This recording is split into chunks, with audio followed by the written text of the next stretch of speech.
A True Stories of Cursed and Haunted Dolls.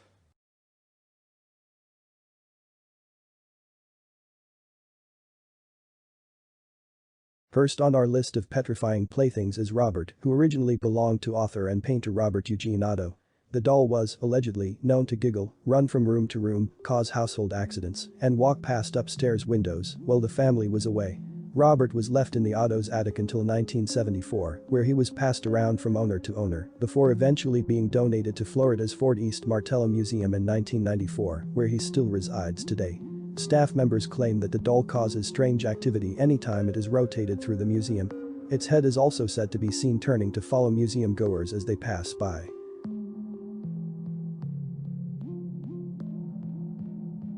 Mandy has been scaring the absolute shit out of staff members and volunteers at British Columbia's Quesnel and District Museum since 1991. Shortly after she was donated, strange events started happening, like the sounds of disembodied footsteps and vanishing office supplies, to name a few. Several museum guests are made uneasy by her, regularly commenting on her sinister smile and lifelike eyes. We, however, would prefer to comment on said attributes from the safety of our office.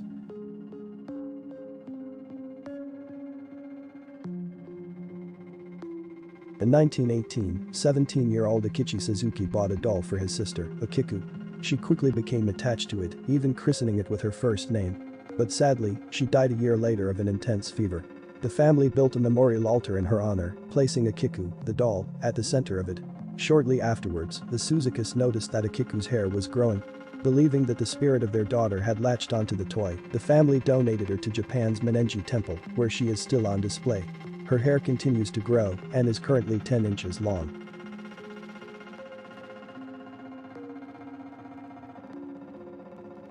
Harold pretty much tops the list of things that make us say, oh hell no. The doll was listed on eBay in 2003, where the seller alleged that his presence in their home caused the death of their cat, the end of their relationship, chronic migraines, and the seller even heard the disembodied voices of children playing in their basement. Harold was passed around from owner to owner for the next several years. He's been rumored to have caused various deaths and illnesses. His last owner was Anthony Quinata, who claims to have exorcised the doll and has sworn to never speak of Harold again. We don't blame you, Anthony.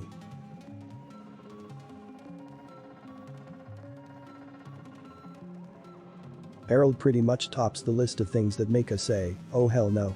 The doll was listed on eBay in 2003, where the seller alleged that his presence in their home caused the death of their cat, the end of their relationship, chronic migraines, and the seller even heard the disembodied voices of children playing in their basement. Harold was passed around from owner to owner for the next several years. He's been rumored to have caused various deaths and illnesses. His last owner was Anthony Quinata, who claims to have exorcised the doll and has sworn to never speak of Harold again. We don't blame you, Anthony. Bill Stoneham's insanely unsettling 1972 painting was listed on eBay in February of 2000. The sellers claimed that the doll in the picture would regularly come to life and force the boy out of the painting, and that the two would walk freely through their house at night. The listing drew over 30,000 viewers, many of whom reported feeling uneasy or ill at just the sight of it. Stoneham has since painted 3 sequels to the work, featuring the same characters, which are floating around the internet for your viewing displeasure.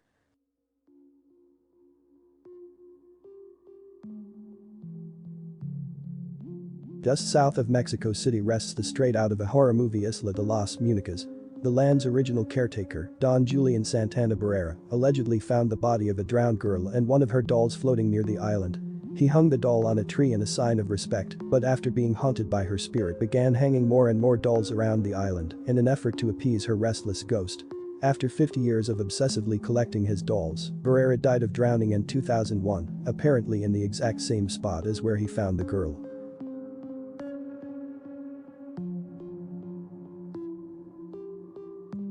This little lady is the storefront attraction at the La Popular bridal shop in Chihuahua, Mexico, where she's stood for over 80 years. Locals were initially unnerved by her lifelike appearance and the striking resemblance she bore to the owner's late daughter. Rumors quickly spread that the mannequin was actually the young woman's embalmed corpse. Today, La Pisculita attracts fascinated tourists, hoping to catch a glimpse of her varicose veins, magnetic eyes, and eerily realistic hands, which are covered in fine lines, in hairs, and fingernails. Nope.